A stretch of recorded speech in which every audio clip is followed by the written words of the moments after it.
Gay programming. Hello and welcome to a long-needed, long-awaited new episode from the greatest nuclear mysticism podcast on the internet, the greatest and only place if you truly believe in the true facts that Santa is in fact fucking real. Welcome to Gay Programming. As always, I am your host, Fem Marks, aka Marcie, and I am joined by my lovely boyfriend, Merlin Kirby. Hi. Hey. So, yeah, we're back, and it's been a big fucking hiatus. First off, we're sorry. We meant to upload more. Shit just got weird. Yeah, I was about to say, I'm not sorry. Fucking shit kept happening, man. Well, yeah, I mean, it was literally like one thing after another, but, Yeah. you know, for people who may, because, you know, we've been doing this for over a year now, I just found out. Yeah, congratulations to us. Congratulations. Yeah, we've been doing this for over a year, and for people who may have been listening to our early episodes, I am normally a very depressive cunt, but I get extra depressed during my seasonal depression of wintertime. So I was thinking this December I was going to get back into the podcast game and I was going to upload week, just every single time, and you were going to get 4 brand new episodes. But guess what? Life hit me like a goddamn skillet and bashed me and kept bashing me, and I was smiling all the while, so we couldn't give it to you. I mean, you know, before we get into this episode, which is going to be a normally pretty dreary one, I guess we can vent to get back into the commentary space that we occupy. But would you like to regale to the lovely, beautiful audience, among the many list of things, of bad things that happened, to the extent that we can share in some instances?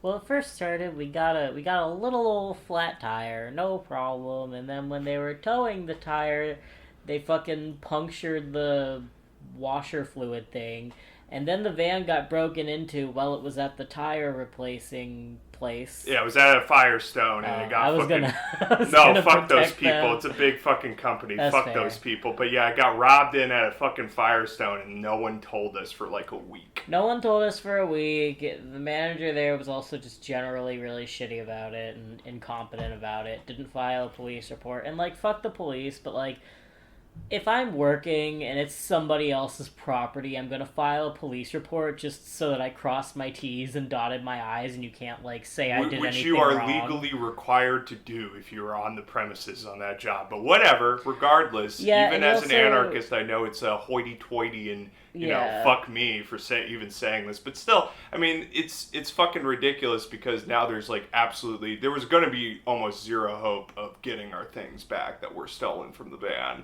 But now, absolutely 0%. Motherfucker got a week head start. Yeah. You ain't catching that motherfucker. He's gone. He's long gone. Well, yeah, so what was stolen, you ask? Only over $1,000 worth of solar equipment for our van and mutual aid supplies, which was, like, so much more money's worth of shit. So that pissed me off. And then I got injured at work. Did anything happen in between then? My brain just goes straight from van break-in to work. I mean, there was a van break-in, and then, I was going to say next that you injured your poor little back on the job. Little back. And thankfully, you know, your job has been really nice in providing everything, so we're thankful on that, and it looks like it's nothing too serious, but it sucked. It was definitely when I got that news, I was just like, calm the fuck on. Like, are we serious? Yeah. And you also got really, really sick for a little bit, too. Oh my God, you were dead, about to go sick, and we also, I went to urgent care, and they were like, we don't know. We can't figure it out. So, yeah. Like, your tonsils were inflared. Like, it literally was really scary. Yeah, it was really scary. And then it basically got back to us that, like, we don't know what happened. So, like, honestly, thankfully that's gone. But still, that was another fucking scare this month. So it's just been, like, you know, and there was other shit, too. And those are the parts that we can't really get into because of our job and not being able to disclose information.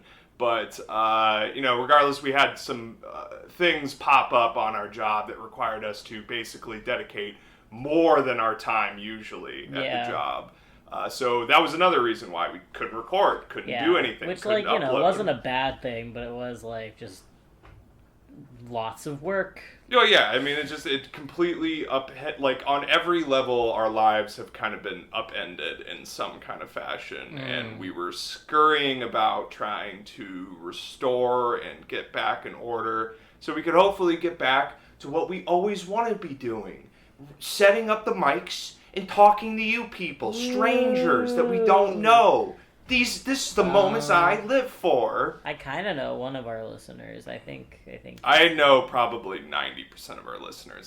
I'm just, this is kayfabe. We're like building up the mystique of our show and the personality drive. Right. Yeah. So yeah, I can hide the views and just say we have 1,000 viewers. Yeah.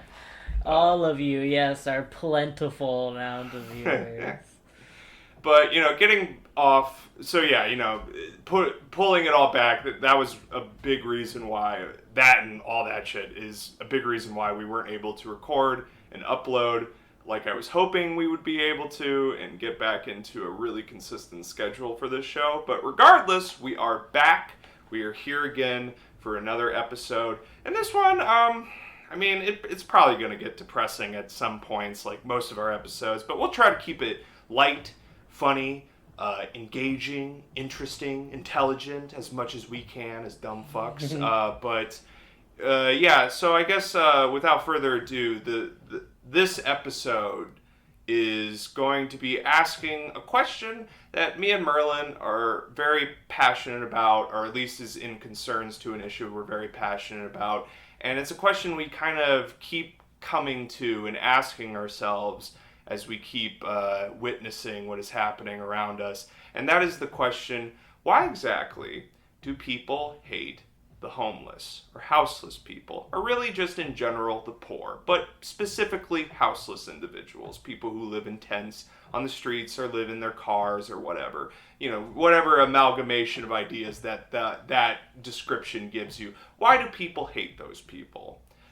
So Merlin suggested that we probably start this podcast with answering what we think that answer to that question is. So I will let him start with why exactly he believes people hate homeless people. So my experience as someone who has spent a lot of time around homeless camps and mutual aid stuff nowadays, but also spent a lot of his childhood very close to or briefly in mild homelessness because I grew up so fucking poor.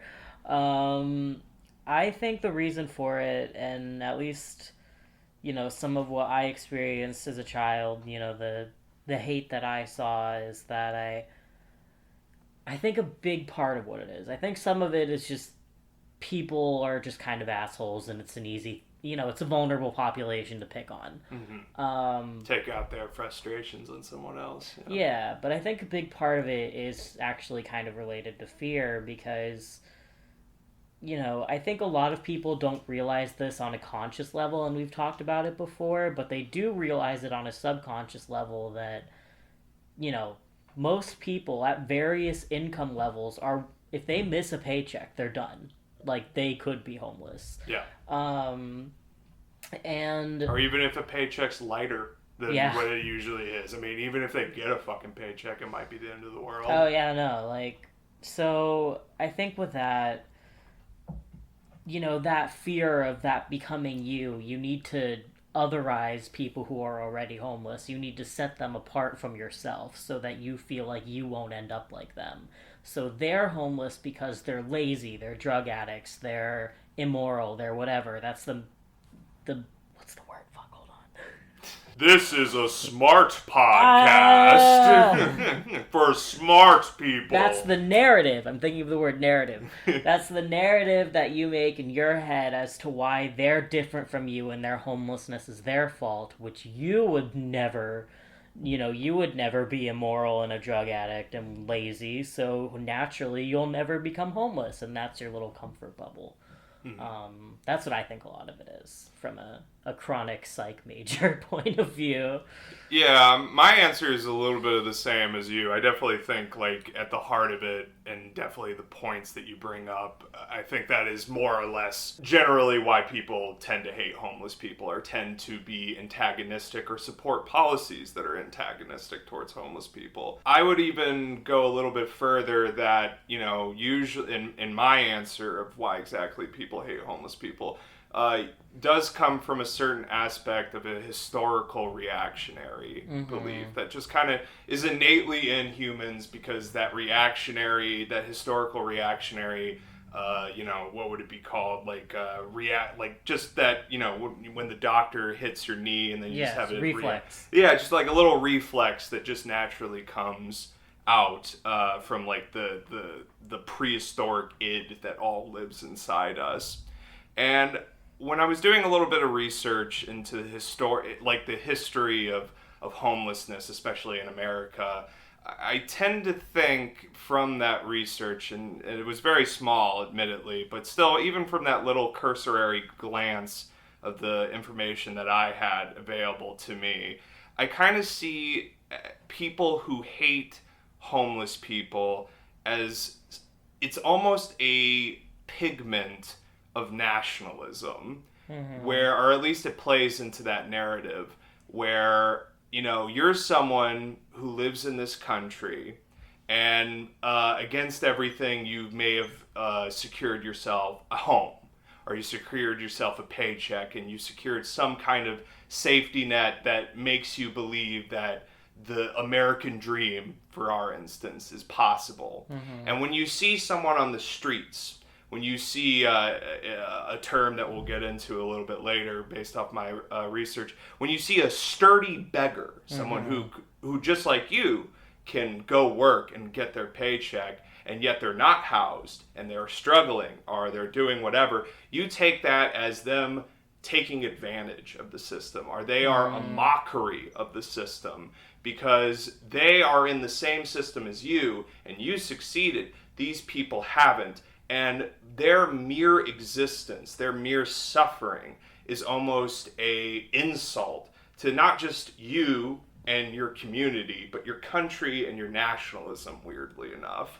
Yeah, I would definitely agree with a lot of points, particularly, you know, nationalism on the front that, like, you know, such a great country, clearly that's not the problem, it's these people who are the problem. And they're drug addicts, or they're lazy, yeah, or exactly. like a little bit like the list that you said. And, you know, everybody has either at some point in their lives heard that opinion expressed about homeless people, or even in some cases may have had that feeling in themselves about homeless people, because again, that mentality and that saying and that idea of what people like, the, you know, the real negative aspects of humanity, you just put it all into this fucking person who's begging on the side of the street. They're dangerous, they have weapons. It completely makes people, you know, have the, what would it be called, like, you know, just group think, where it's just like now everybody, like the mob mentality. And definitely I can certainly see how part of it, you know, it kind of ties into, like you said earlier, just the poor in general, because, you know, there's so many people who think, you know, welfare, for example, you hear all these slogans like welfare is not a job and whatever, because people think that going on welfare is fucking easy and that everybody gets whatever they want from it, when the reality is it's so fucking hard to get any supports, even though the government frequently has, like, surpluses in money for these supports. They just don't actually give them out. And so I think there's that kind of belief of, like, oh, they're just choosing to not work and then get unemployment and then live, you know, below the poverty line and not have anything because they're lazy. Again, like, it all just kind of comes back to that, when in actuality, being that low income is so fucking hard. Yeah, I am always amazed by just the amount of people who think like these beggars on the side of the street are like rolling in government dough. Yeah, like where is it? Or they're like they just, this is their, from 9 to 5 they go out on the corner of the streets, they get $2,000 from begging from these gullible schlucks on the city corner, and then they go back to their mansions, their beggar mansions. And swim in their beggar pools. Well, that's the thing too, like I've even, my whole life have been a frequent food bank visitor. And I remember my mom would always get kind of salty, like, I saw someone in the line who had a Rolex on, and what are they doing at the food bank? And I'm like, man... Because that Rolex is fake. That's why they're at the food bank. That, or it's a family heirloom, or like whatever. Yeah, who gives a shit? Who cares what he's wearing? Gives a shit? Like, one, I've never seen a food bank run out of food. Mm. 2, food bank food... Not always, but is usually, a little close to the expiration date. You don't exactly get to pick what you want all the time. It's the near waste. It's the stuff that stores and people would normally throw out. Yeah, no, and I'm not, shitting on food banks. Love them. Saved my life, for sure. But, if this person didn't have a good reason to be at the food bank, they probably wouldn't be at the food bank. They're not just oh, I'm a millionaire, but I'm going to go stand in line for an hour instead of going to the grocery store. And I mean, even regardless, even if, every single fucking person got their food from the food bank, I mean, I would be more impressed by that than, having a government that spends, bajillions of dollars on either going to war or building a fucking private prison industry system, which we will certainly get into a little bit later in this podcast. But yeah, I mean, it's just, especially on that end where I'm just always so amazed by people's vehement hatred or mistrust towards the food bank and food stamps or any projects that is simply the sole goal is so people don't die hungry on the streets. Yeah. And people are like, yeah, but they didn't earn it. They didn't earn the bread. They didn't go to a job and get it. Yeah, no, and that's the thing too, where I always am baffled, and this goes into a much broader topic, but when I talk, I remember talking to my mom at one point about why I was an anarcho-communist, because this was back when she was a little more open-minded about it, and it was kind of a new concept. And, one point she posed the question to me, well, if I go out and I work hard and I pay my mortgage and my grocery bill and whatever, is it not fair to me that everyone else would get it for free? And I was like, Mom, you'd get it for free too. What if you didn't have to? What if instead of grocery stores, everywhere was just food banks? If you just didn't have to do all of this monotonous suffering bullshit just so you can afford to survive, and you were just given the right to life. Change people and help people's lives rather than, begrudging over. And again, most of these food banks aren't even run by the fucking government. No, they're it's usually run churches. By church groups and shit. Because again, this country has no social infrastructure, what to speak of. Very few, anything exist in this country because everyone in this country has the weird Protestant belief that charity will lead us to salvation, which is on every fucking level, on every observable level, it never works out like that. No, you can't just hope that Elon Musk will know how to spend his money. He'll buy Twitter if you leave him to his own devices. Yeah, no, and it's so funny too, because for example, in here in Oregon, the income limit for the Oregon health plan is $1,500 a month. If you make $1,501, you get no free health care. And for reference, our fucking rent alone is $1,400. So when the government programs do exist, they haggle over the budget and how many people they'd have to serve so much that they put the income to $2. And if you make any amount that's semi-livable, they're like, well, you can just afford assurance. And it's like, no, I can't. Yeah, and I mean, I think that's a perfect way to jump off in what I wanted to say next, where, in that relation of what you're saying, that, everything, even as a renter, someone who is housed, doesn't really seem like oh, like, the system and the economic factors that built all around it doesn't really seem to work for me on any fucking level. Yeah, no, like again, like you said, as someone who is housed and makes, fairly good money for Portland-ish, if I don't even have health insurance because it's too fucking expensive. If I get in a car accident or some shit, like, yeah, that's it. It's fucking, it's very hard to go because you'll just fall down a cliff and it'll be like, I'll be in debt for the rest of my life. Up. I mean, that's the I would say a vast majority of people nowadays. Yeah, a very small minority really don't have those same kind of worries. Mm-hmm. But again, what I'm trying to say at the end of it is that... Oh, no worries. No, it's all building my case. You're doing it lovely. This system seems to primarily focus on people who own a fucking home. Mm-hmm. Property owners. The land-owning mass, which would be a more archaic way of describing it. Yeah. And... that is, I think, again, why we, getting back to our original question, why do people hate the homeless? I think a more bigger question to maybe even be asking is, why does the government hate the homeless? Mm-hmm. And you just look at it from the numbers. Follow the money. That's what Watergate taught us. Follow the money. Even though we're not going to follow all the money. But that's another story for another day. But it's you see that we are in a position that there is still this class-based society. I'm sorry if I'm going all over the place. I'm hoping no, you're right.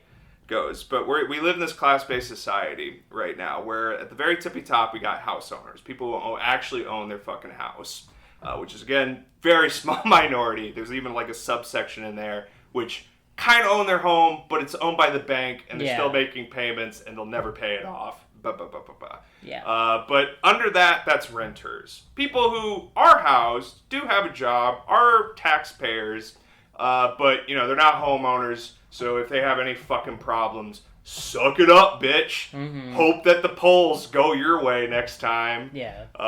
And then at the very bottom rank of this society, this American fucking, horror show, is homeless people. The people who literally, have just completely fallen off of, the two tops of the pyramid, and now cannot rise back up.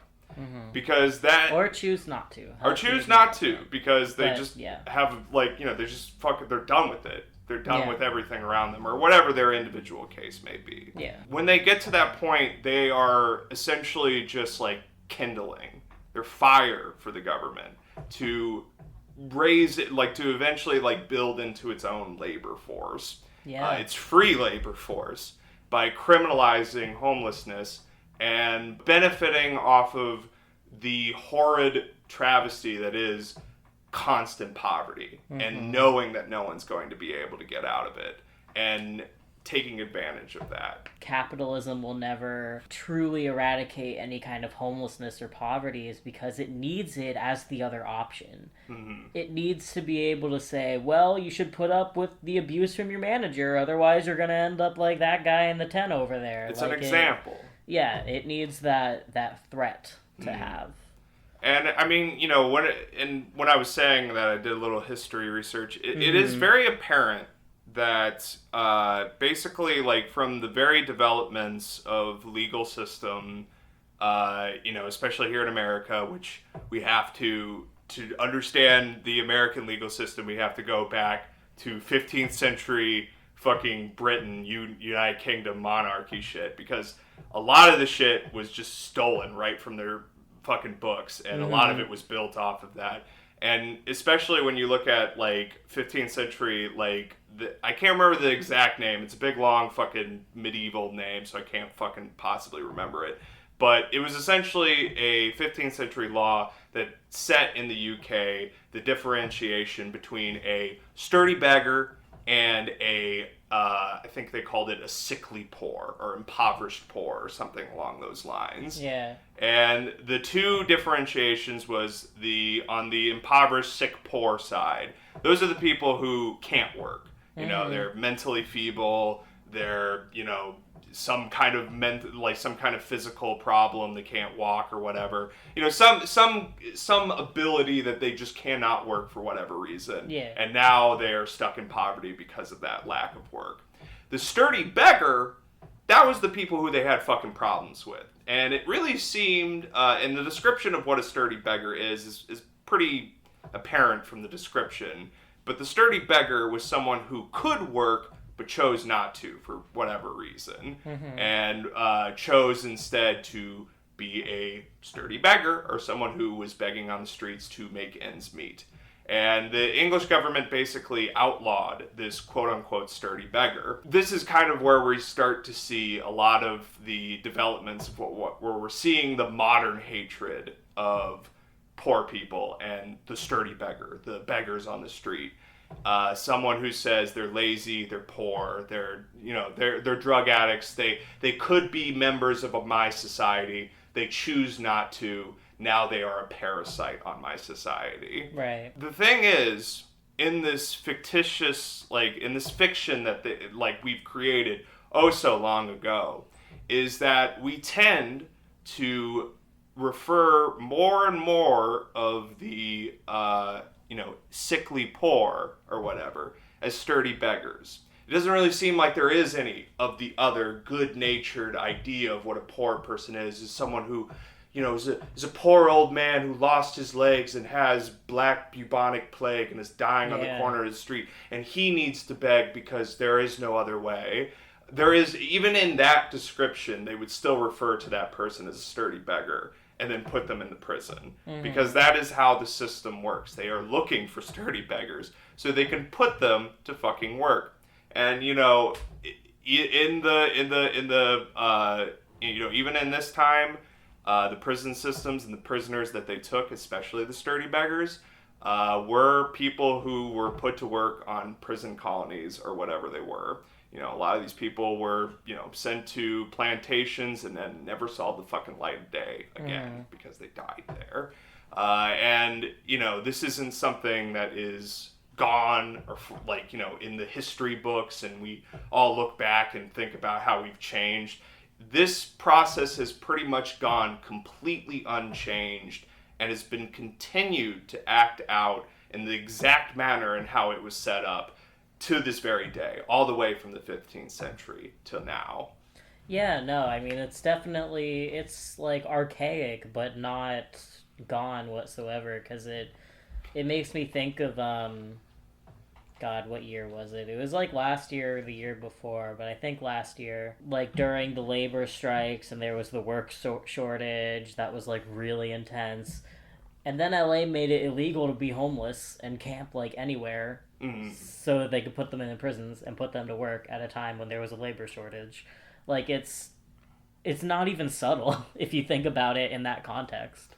Yeah, I mean, and the problem, especially here in the States, has gotten even worse as time has gone on, because when it was when there was the state prison system and it was just that in America and there was no private corporate prison system rising at the time, there was definitely production on the end of prisoners, but they were mostly producing things that the government, actually produced. In America, that pretty much limits to military wear, fucking bumper plates, park benches, and that extent. But as the private prison system happened, where actual capital investors started putting up their own money to build facilities to imprison people who had been proven guilty, a real big opportunity to an entrepreneur opened up, because still to this very day, the cornerstone of all capitalist enterprises is free labor. And where do you get free labor?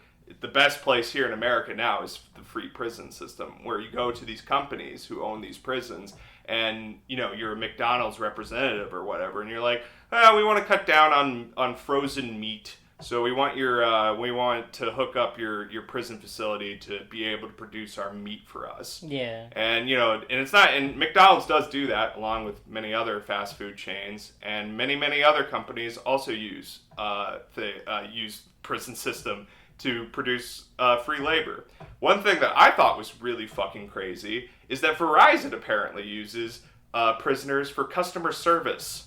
Oh wow. They use it for like tech issues, and I'm like, what the fuck? How do you get from like committing fraud or something and then going to prison and then you work for Verizon? Yeah. What fucked up hellscape is this? Yeah, it's also gets into kind of, because this episode is mainly focusing on like the issue of homelessness, but it also goes on to the rights of incarcerated people and their right to safety and like health codes and stuff. When the more prisoners you have, the more labor you have, the more you can produce, the more money you can make, and it leads to like overcrowded prisons and lackluster care.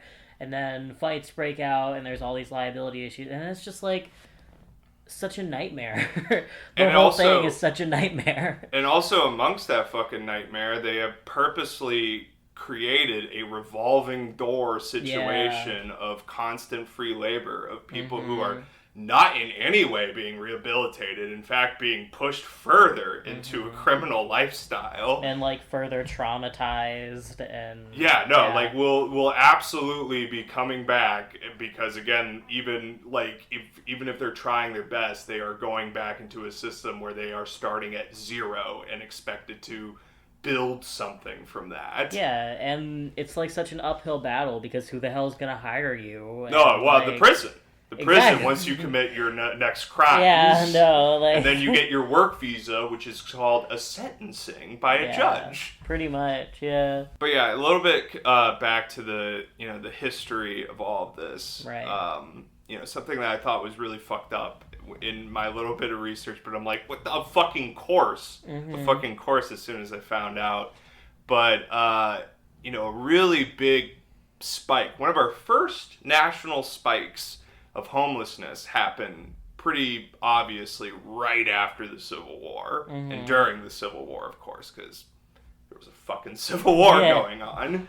A lot of towns getting destroyed, a lot of property getting destroyed. But one thing that was, really big, the thing that we always say we fought the war over, there was a lot of free slaves being, and, they weren't certainly going to, at least, they hoped not to keep living in the shacks on the plantations that they had been so supposedly freed from. But a lot of these, but essentially right after the Civil War had ended, there was a weird equilibrium between both black soldiers and freed slaves of the Union and so on and so forth, who basically were homeless. They didn't have any property. They were held in this weird equilibrium where basically, by law, they were required to be housed and have a house, because in the U.S. they had kept the 15th century sturdy beggar law, essentially. Yeah. And we're like, okay, so you need a house. You need to have a house. Well, you're a slave. You just got freed. You have no house. Well, you got to get a job. Well, you can't get a job because you're a black man in a very racist society. So there's no fucking way you're going to get a job. So now, guess what you're going to be, baby? You're going to be a prisoner. You're going to be an indentured servant. And the slavery cycle, yet again, continues under a different name. Now it's just not, it's not the Southern idea of slavery. It's now the new modern Northern capitalist liberal idea of slavery. Yeah, no, and I mean, that's pretty much the cycle of just how it goes. You really see the pattern of a lot of these atrocious historical things that still exist today under a new name. Yeah, I mean, it's just been perpetual and constant. So, I mean, even this hatred of the homeless can definitely also be very, very connected to our feelings of racism in this country, because it almost overwhelmingly, the question of homelessness does affect minority communities. Yeah, no. And it's kind of interesting. Sorry to cut you off again, good. but it is kind of interesting that their hatred is also connected simultaneously with something that also is heavily impacting another group of people they seem to also hate. Yeah, definitely. I mean, you're completely right. And yet another group that is often collateral damage from this hatred towards homeless people is the disabled community. Because again, kind of like you mentioned, even though, you've got people with physical disabilities that make working extremely inaccessible to most jobs. But there's also the mental disability side where everyone says, like, oh, homeless people are dangerous, they're crazy, they've got all these mental diseases, which, like, you're saying that about the mentally ill community as well. So it's kind of like, at the same time as you're shitting on one vulnerable group of people, you're inadvertently or intentionally shitting on another vulnerable group of people too. Yeah. Because they frequently intersect. You know, a little bit connected to that, where it's just like, well, yeah, there are some homeless people who are affected by mental disorders that aren't being treated, and that can't, like, they need to be helped. It's just so weird that they, like, even if they see that, they just go like, well, damn, let's just not talk to him. Let's just walk away. This man who's screaming to the heaven, asking for God to strike him down. Let's just walk away from this mess. Yeah, no, this man who is obviously in crisis and needs help. Yeah. Like, you can, that's the thing too, where I feel like people underestimate the value of asking if somebody wants or needs help. Or maybe they just know the value of it and don't want to be that person. Because, like, yeah, there have totally been times where I've gone up to, like, campers and been like, hey, can I get you anything? And they've been like, dude, fuck off, get out of my face, I'm not in the mood. And I'm like, cool, fair enough, bye. Yeah. You know, people, their pride is, like, they're so afraid of that they won't even ask the question if they're a, like, good enough person, that they have, like, the little inkling in their brain, like, oh, that person looks like they're struggling, let me see if I can buy him a sandwich or something. So I don't know, like, I feel like, and I'm kind of branching off into a whole other subsection, like, again, there's the animosity, there's the hatred, there's the people who don't want homeless people to be okay, but I feel like those people's narratives have painted this image of homeless people in society that the people who typically might reach out and typically would do their goodwill, oh, I'm gonna help people thing, are so afraid from this other group's narrative that they don't. And it's like, not only are you not helping them by being, you know, creating these shitty stories around homeless people, but you're making other people afraid to help them as well. Does that make sense? Yeah, I mean, I definitely think, I definitely get what you're saying, because I believe that in this country there is, like, this ingrained nationalistic belief of don't get involved. Yeah. We're never going to get involved with anything. We're all just going to be in our suburban homes watching our selected grouping of TV shows that we stream, and we eat our shit fucking processed food, and we go to sleep, we go to work, and we repeat that process 40 plus years until I die in a retirement home. Yeah. Watching Sopranos for the 50th billionth time. Like that is like it's just like, you know, this is what happens when you don't build fucking community centers. This is what fucking happens when you just, like, tell people to not get involved in politics or anything in their lives. Yeah. Just be involved with you. Live, laugh, love, baby. Yeah, go to work and go home. Yeah, except for when you're gonna go out and spend money. Yeah, well, you know, even then, it's probably best you just sit at home and pay for it on your phone. Yeah, have it delivered. It will come to you, and we'll just leave it at your door. We won't even talk to you. We'll just walk right off. I mean, yeah, to be all seriousness, though, I do genuinely believe there is just this, like, inherent American philosophy of the current era is to not be involved with anything, and that also connects with helping people who may be in need of that help. Yeah, no, definitely, and, like, it's very engineered. Like, it's very intentional, you know, like, the oppressors don't want us getting involved with each other's problems. And at the same time, it's hard to fight that engineering, and it's even a topic I thought about doing an episode about, where, you know, even if you are someone like us or others who try very hard to go out of their way and do as much good in their community as they can, there's all these barriers and the burnout that you face doing that, and your 40-hour work week, and managing your personal bills and, like, and whatever. Your own trauma and your own, like, alienation with the world around you. Yeah, and that and, feeling like, of loneliness. The pressure to be on social media and comprehend mass human suffering like that, like, And that's your only form of social engagement, is the media that is provided to you by like a few companies in Silicon Valley. Yeah, exactly. So like even for people who have that drive and that desire, there's still such a uphill battle. And then you think of people who aren't even there yet, and people who, you know, for now think that they're content enough just going to work and going home and ordering DoorDash and watching Netflix and have little recollection to the world around them. And it's like, how are they going to learn? Because everybody learns about the world around them either, you know, through their own experience as a vulnerable population, or they need to like seek it out. And if it's so oppressed and so hush-hush and so don't get involved, how are you ever going to figure out how to get involved? I guess is the point I'm making. Well, yeah, like, how are you going to help these people? Because, I mean, it should be, like, very immediately depressing to anyone that we literally do not have an answer to the homeless problem.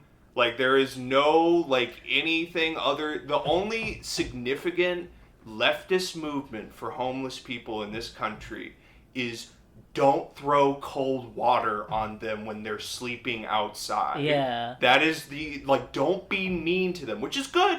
That's a good first step, but that's literally the only step we have as far as movement, because there's, like, no other answer, because we are so lost from even talking to these people or communicating with them or having any connection to the real world, because we're so untethered by it. So untethered from it, because literally most people in America's existence is quite a lonely one, and one that is not informed by any material connections. It is all informed by what your phone says, what your TV screen says, and what you experience when you go to work, which is very minimal social interaction. The other end of it, too, is that there's so much immediate need for harm reduction that it's hard to even conceive harm eradication. Like, there's so much need for giving out food and, like, tarps and whatever, that trying to think of like actually building some sort of, I don't know, community housing or something like that is just so far off from like where you feel like you are now in what you're trying to do, and so inconceivable to like the average person that you need. Like, again, it's just so intentionally difficult to help these people. Yeah, and it seems purposefully so. Yeah. That is exactly how the system was meant to be, and how the community and society and all the media has been pushing us to believe, to see that in action, that ability not to help people who are the most people who really need the help in our world. Yeah, no, I mean, it's just divide and conquer at its finest.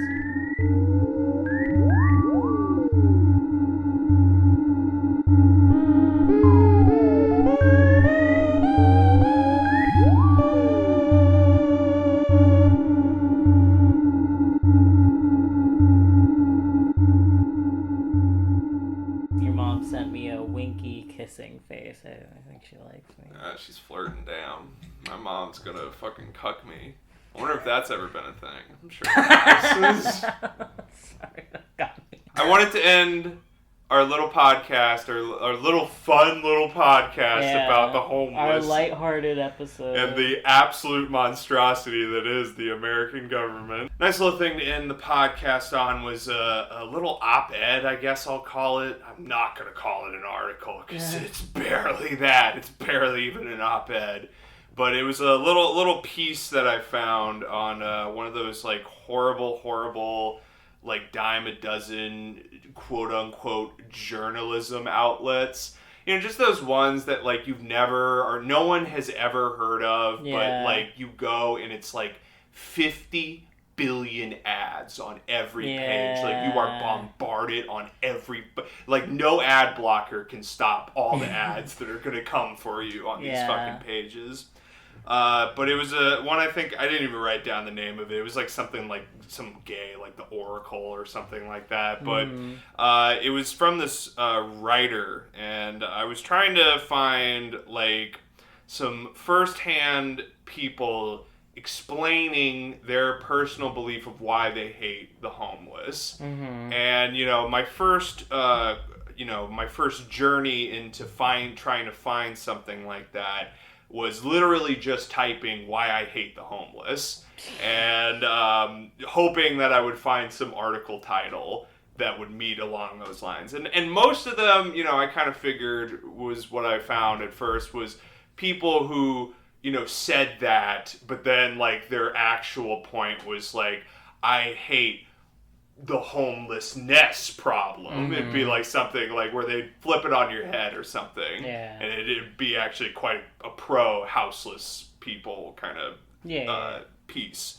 But this one actually is literally just called I Hate the Homeless by Shane Swart. It is literally that. There is no like there's no like pivot or anything. Yeah. It is a pretty bone-face declaration of what the rest of the article is going to be about. Just as a little as a taste, so you guys, the audience and Merlin here, can get a better taste of who exactly Mr. Shane Swart is. But he's got quite a few of these little op-eds that he's written for the website. Some of his articles include such absolute gems, such as Better Outrun My Gun, My Opinion on Mass Shootings. That's the first one. I feel like there's really only one opinion to have. Well, I didn't read that article. Maybe we gotta go back and get another fucking viral a virus in my fucking computer. The next one he wrote is another one he wrote is 4 Cons of Comic-Con. I didn't know what that was, but he's probably going to talk about the parking and how that frustrates him. Yeah. How the booth babes don't want to touch him, and he finds that very infuriating. Probably that. This next one's a pretty good one. It's called "Is the Confederate Flag Racist?" No answer, just the question. Yeah, no, it's just that's the title, and I read a little bit of that article, and what's the verdict? Fun fact: it's kind of racist, but it's also about Southern pride, and that's what we should be focusing on. It's kind of his message. It's like that 5 minutes of Southern history. Yeah, he's like some people view it in a different context. It's like so. Yeah, he was tiptoeing on both sides on that one. Oh wow! But this one's my absolute favorite. Okay. This one is so good. His title is called "You Don't Have to Tip Your Waiters." Yeah, in other countries maybe. No, yeah, I just love that. I love that so much because that title is going to make you really understand his worldview when you read the article that we're going to be reading today. I Hate the Homeless. Yeah.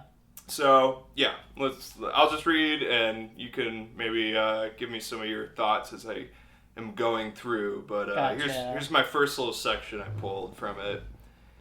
I see them all the time, along all the very busy roads, perfectly positioned at those places that have really, really long lights where you have to acknowledge them and feel bad or really try hard to pretend you're oblivious to the world. So he's very... So he's open that you would feel bad ignoring them, but then proceeds to do so anyway? Yeah, that's a big thing because basically his message, and this is the next part, this is his big question about the homeless people, is and why he even says, kind of gives a little vignette as a homeless person is almost using a street car light as a stage light to beg for his pennies. But he says this further. There's another and bigger problem I have with the whole homeless situation. How do you know if they're really homeless? These people literally do think, like, they have their beggar mansions. Yeah, well, that's the other thing, too, because, like, man, you're not even giving them shit. Why do you care? Oh, yeah, no, this guy's never talked to any of these homeless people. It's like, he even says, like, in a couple of times, this is little anecdotes that I cut out because they were fucking boring and horribly written. But his things where it's just like, sometimes I do give money. And I'm like, no, you don't. You literally wrote an article about why we don't need to tip our waiters. This is like, you're someone who is very stingy with handing out the fucking coin. You maybe had like a quarter wedged in between your driver's seat and your center console, and you threw it at him when he got too close to your window. Yeah, you threw it at him and you said, that's an investment, start a business. Yeah. Become a writer like me. He goes further and he even paints a little bit of another picture about how we can, maybe we can't trust that all these supposed homeless people are actually homeless. Yeah. It is impossible to inherently trust the honesty of an actual homeless person. I've heard about and experienced people trying to swindle. They will pretend to be homeless and stand there with a sign talking about having to feed kids, wearing a nice and warm jacket, and just reel in the easy money for sympathetic passerbys. Yeah, that easy $12 from 9 hours of standing there. Yeah, they're pulling in the fucking dough. And my favorite thing of why I specifically pulled that quote in particular was his little description about the nice coat or something. It's like, well, how the fuck do you know if they probably got that from a mutual aid fair or something? Yeah, or someone a giving, dumpster, or a dumpster, or literally anywhere. Like, jackets are not fucking hard to find. Yeah, it's like my mom's comment about the watch almost. Like, that doesn't mean anything. I also, I know we're like way past that point, but I so doubt your mother knows to identify a correct Rolex. Like, I do not believe that bitch knows what a real Rolex looks like. There's no fucking way. Oh my god. You could tell her I said that too. I'm not gonna. I'm gonna challenge her. I'm gonna put a fake and a real Rolex on the table, and I'm like, which one is real? She's not gonna be able to tell me. He ends. Shane's ends his little escapade of trying to explain why he hates the homeless. Honestly, it makes us all worse people. I can't just give my money away. Being afraid someone is going to be selfish. I have no problem helping someone in need, but you can't know now. It makes us all worse people. Like, bro, who's we? That is just you and, like, your other little bitch friends. I mean, the thing that I really, especially in reference to Mr. Shane here, Mr. Swartz, is that, to answer his question of how do you know if they're really homeless, my question to him would be, how do you know they're swindling? Yeah. Because it seems to me that you're very hard-pressed to believe that someone could have potentially gone through hard economic times, or just have now found themselves from unfortunate situations to be now begging on the side of the street, homeless, that you don't believe that. You say that's implausible. How do we know that?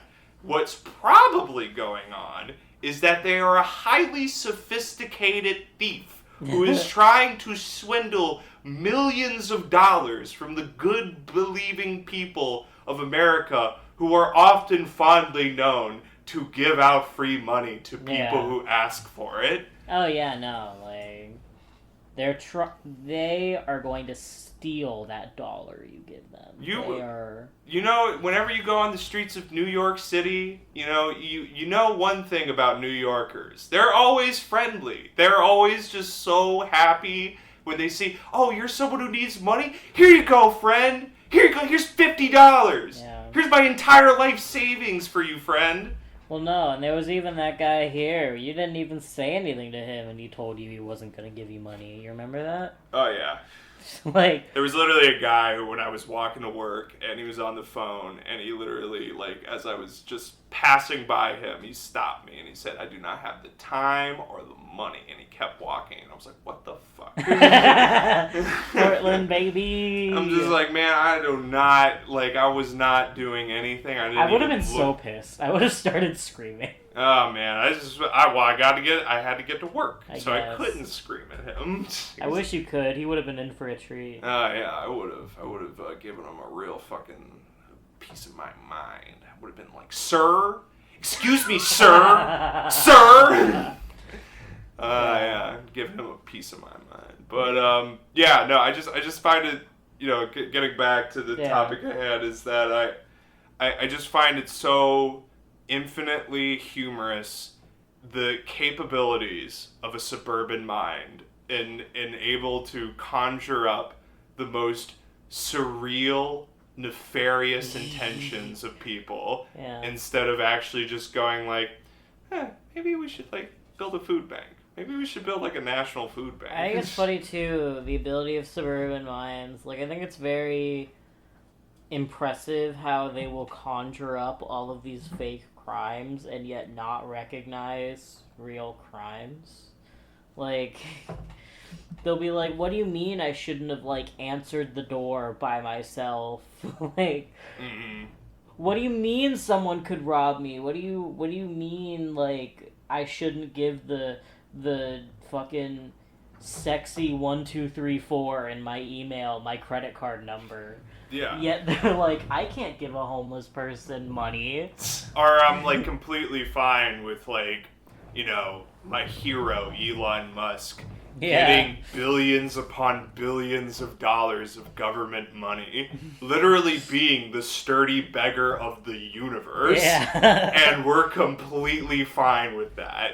Instead of asking him the only charity in which he deserves, which is to be in a prison working on license plates. Oh my god. Oh man. That's kind of our ending thing. I just wanted to give a first-hand account of a writing of a guy, and just the marvelous imagination of the reactionary mind. Yeah, no, it's Eminem reacts. Oh yeah. I am a homosexual. Well, thank you so much for listening to another amazing jam-packed episode. We thank you again for joining us, even though we are at times not available. What are you fucking laughing about? I was thinking about when you say Eminem in a New Zealand accent. Oh, yeah, Eminem. Eminem. We got our favorite rapper, Eminem. Well, I was referring Eminem as to both of us. Yeah. Yeah. Eminem. And as always. So sorry. And as always, you can, we're a great podcast. You listen to us because for the laughs and the lulls and the knowledge. But thank you again for listening to this episode here and now. You can follow us on a few different places. You can follow us on Gay Programming at Instagram to get updated whenever we upload a new episode, whenever the new moon rises. Yeah. And we also have a collection, a barrage, if you will, of different gay memes on there for your fancy. I also run my own Instagram by the name of FemMarks, where I upload my art and my poetry. So if you're interested in that queer-ass shit, you can go there, and I will leave Merlin to pitch his little junk shit. So go ahead, my love. Yeah, so I've got Punk for Punk. That is my personal Instagram, and possibly you may see some clothes and pins for sale on there soon, hopefully. Yeah, it's really dope clothes. Stay tuned. You will be impressed. Thank you. I've got a book called Self-Help for Real this time. I think it's actually, you can buy it at Barnes & Noble, but I know for sure Amazon. Not at Barnes & Noble in their stores, but their website. What else do I have? I have accessiblewellness.pdx. That's a little organization I manage. We just got a shipment of binders from GC2B, so if you bind or know someone who does, you're definitely going to want to follow that and watch for the release of the Google form to get one. I think that's everything. Yeah. So, again, thank you so much for listening. We love you, love you, love you. Stay safe out there. And in case you don't get another episode by Christmas time, which is actually this coming week right now, so probably definitely not, we want to wish you guys a happy Christmas or whatever holiday you celebrate, and a wonderful New Year. It's also day one. Well, it technically started last night, but it's day one of Hanukkah as we are recording this. Shalom. Yeah, happy Hanukkah. So I'll probably play out with a nice Hasidic song, maybe to close us out in honor of Hanukkah. We love you, and we will see you again real soon. Bye.